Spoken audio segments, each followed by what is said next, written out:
My son's wife suddenly told me she didn't want me around because she didn't like anything about me and wanted to live alone with her family. Those words hit me hard, reminding me of when I had to leave my own parents' home. Anger surged within me at the idea of being pushed out again. I decided to leave, gathering my things. That was it. I vowed never to forgive her. It was time to act on my plan. My name is Sandra Clark, and I'm turning 61 this year. Although I'm technically retired, I'm still fortunate enough to have a job. I don't go to the office every day. Instead, I work mostly from home. My oldest son seems to think I've stopped working altogether. I became a widow in my 40s. I currently live with my oldest son and his wife in our old family home, which has a large property. Despite its issues, I really love the place, which made the idea of moving out quite tough. Financially, I've never had much trouble. Most of the insurance payout from my late husband remains untouched, providing a worry-free lifestyle for my twilight years. However, despite this seemingly carefree life, I do have concerns, mainly revolving around my oldest son's wife, Jessica. She has a strong personality and frequently clashes with me, a dynamic that began when she first announced her intention to marry my son. I vividly remember her casual attire during our first meeting, which she claimed was to show her true self. But to me, it seemed disrespectful. Jessica is highly argumentative and articulate, making it challenging to navigate conversations with her. I'd often wonder why my son chose her as his partner, only to later learn that she was the one who pursued him. Despite her sometimes outrageous behavior, she possesses a striking beauty that, I suspect, captivated my somewhat naive and sheltered son from the start. Even after they got married, Jessica's behavior remained consistent. To put it kindly, she's not pretentious, but to be frank, she often seems to lack common sense in her actions. I strongly considered opposing their marriage, but I reminded myself that it was what my son wanted, so I kept my patience. However, the outcome of their marriage has led to the situation we're facing now. Initially, my son insisted that we continue living together in our family home after the wedding. I had expected Jessica to object, but surprisingly, she was also in favor of it. It soon became evident why she agreed. Despite being a full-time housewife, Jessica never contributed to household chores. She left everything, cleaning, laundry, meal preparation, solely to me. What's more, she quit her job at the time of the marriage, while I continued to work remotely, leaving me with less free time than her. When I'm working at my computer, Jessica often makes belittling comments, suggesting that I'm just goofing off. Initially, I laughed it off to avoid arguments, but it started to bother me over time. Once, when Jessica was lounging and watching TV, I asked her if she could help with the cleaning. Instead of agreeing or politely declining, she made a disgusted face, sighed dramatically, and explained that she doesn't do housework for my sake. According to her unique theory, if she did the chores, it would deprive me of my only job, which she believes would lead to a sedentary lifestyle and potential health issues like dementia due to lack of stimulation. In simpler terms, Jessica's illogical reasoning of not doing any housework herself, claiming it's for my benefit, was incredibly frustrating. Her comment about living together to ensure I don't slack off left me speechless. I deeply regretted agreeing to this arrangement. Every day felt like torture, constantly doing chores while being watched by Jessica. I reached my breaking point and decided to talk to my eldest son, not to complain about Jessica, but to explain the difficulties I faced in our current home. Due to the old layout of the house and my back issues from last year, I realized it was time for a change. I didn't want to feel pushed out by Jessica, but I knew I needed to prioritize my well-being. So I decided to move to an apartment where I could live alone. Although the new place might be a bit too large for just me, I made sure to rent a room big enough for my grandchildren to stay over in the future. After customizing the interior to my liking, I finally felt like I had my own little castle. However, my happiness didn't last long. Jessica started visiting every day, staying until late at night. She lounged on the couch in my new apartment, commenting on its size and suggesting I return to our old home to do the chores for my health and longevity. It's unbelievable how self-centered she can be, and it's incredibly frustrating. I've already moved out for my well-being, and her suggestion is absurd. I reminded her that I've taken care of everything in the apartment, and my health checkups have been fine. But she simply ignored me, turning her head away as if my words were insignificant. It's maddening how she always ignores anything that inconveniences her. Despite my reminders, Jessica continued her usual strategy of ignoring inconveniences and kept visiting my apartment every day. Just recently, she even ended up staying the night, claiming it was too much hassle to go back to her own place. My parents' home and this apartment are just a 15-minute walk apart, and it was my eldest son who suggested I live near them due to his concern for me. While his gesture touched me, it was still hard to leave the old house.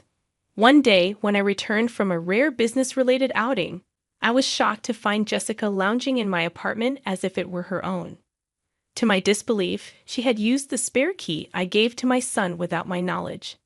"Ah, welcome back," she said casually from the floor in front of the TV, not even bothering to get up. I felt uneasy realizing she had been in my apartment without my consent or knowledge. While I was away, I finally stood up to Jessica sternly, a departure from my usual quick-to-forgive demeanor. She seemed surprised, as she was used to my usual anger dissipating quickly.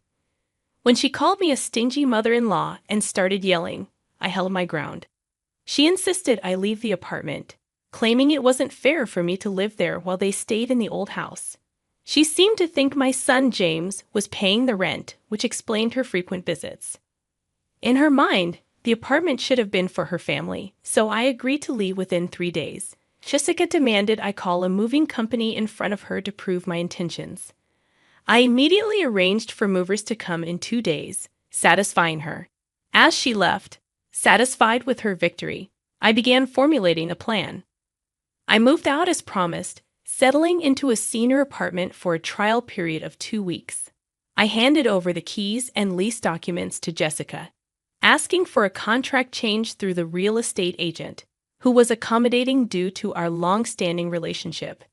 Meanwhile, my eldest son was furious with Jessica for kicking me out, even considering divorce, but she seemed indifferent. Surprisingly, Jessica decided to live alone in my apartment, declaring her independence. I marveled at her audacity.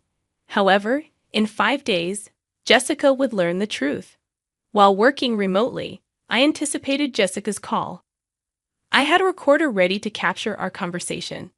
When she called, I deliberately stayed calm, irritating her further. She complained about the rent, assuming James was supposed to pay it. When my son corrected her and urged her to call me, it became clear she didn't know the truth. In reality, I had been financially supporting James since retiring. I continued working at the company as a consultant while also providing industry advice as an advisor, earning a good salary. With my experience, I made more money than my eldest son. Secretly, I'd been helping him financially because Jessica's spending habits put him in a tough spot. Jessica thought my son was paying the rent for the apartment, but it was actually me.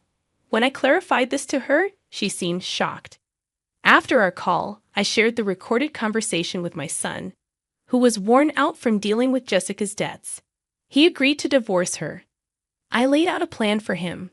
Take a few days off work, discreetly move his important stuff out of the apartment without Jessica noticing, and find a new place to live. Over the next few days, my son followed the plan. He moved his belongings quietly, ensuring Jessica didn't suspect anything. He sent her belongings to her parents' house and put their house up for sale, leaving it empty.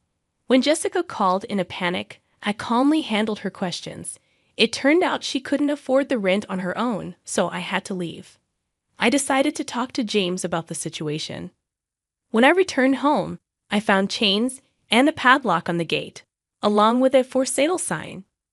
Jessica was almost hysterical when she arrived. I calmly told her that I had already finalized a sales contract with a realtor, and we couldn't access the house anymore. I took the opportunity to address a few things that had been bothering me. Firstly, I made it clear that I was no longer her mother-in-law. Yesterday, James had filed for divorce, something she had signed off on a while ago. It seemed threatening divorce was a habit of hers, but my son had finally seen through it and submitted the papers. I reminded Jessica that she had always said she could divorce James anytime. Now it had happened. On the phone, I sensed Jessica's frustration as she struggled to respond. She vented her anger, cursing me and blaming her marriage to my son on the inheritance left by my late husband. She claimed I controlled all the money, leaving her with nothing to show for it. I let James listen to her tirade, planning to use the recording as evidence in a divorce settlement. After her outburst, Jessica broke down, begging for help. She revealed that her parents had disowned her due to her reckless spending and borrowing habits. She pleaded with me to assist her, admitting that something had felt off at the wedding, a realization that finally clicked for me. It was strange from the start, Jessica having nowhere to go after the fallout. While I felt a twinge of sympathy, I saw it as a consequence of her actions. Apologies wouldn't change things. We were strangers now, with nothing left to discuss. I wished her luck and ended the call, feeling a sense of relief afterward. However, Jessica's troubles didn't end there. She caused quite a commotion at my son's workplace, leading to the police being called. When she returned to the apartment she had been squatting in, she found the locks changed by the landlord, leaving her locked out. She tried to reach out to us, but we had changed our numbers and didn't share our new address. Desperate, she turned to her disowned family, only to find herself rejected. Her belongings were left out in the rain, and she wasn't even allowed inside. The unpaid rent for the apartment had been billed to her parents, adding to their anger. Rumor has it that she's now staying in a support organization's apartment for the homeless. Seeing her on the street, she seemed stressed and overwhelmed by her circumstances. Seeing Jessica, I was taken aback by how much she had changed. Her hair had turned white, and her skin looked dry. She seemed like a different person altogether. It made me realize the profound impact living conditions can have on someone. Meanwhile, I started a new chapter in the house I purchased with my late husband's inheritance. It's a duplex, so my son has the option to remarry whenever he wants. He joins me for dinner, but otherwise, he takes care of his own affairs. This level of distance feels just right. The money from selling my parents' home is saved for future needs. I plan to use it to support my son and his future wife, and of course, to spoil any future grandchildren. I've even been thinking of creating the English garden I've always dreamed of in my new home. On days when I don't work, I find solace in the garden, tending to the young trees and herbs. This new life, filled with hope, has become my daily routine.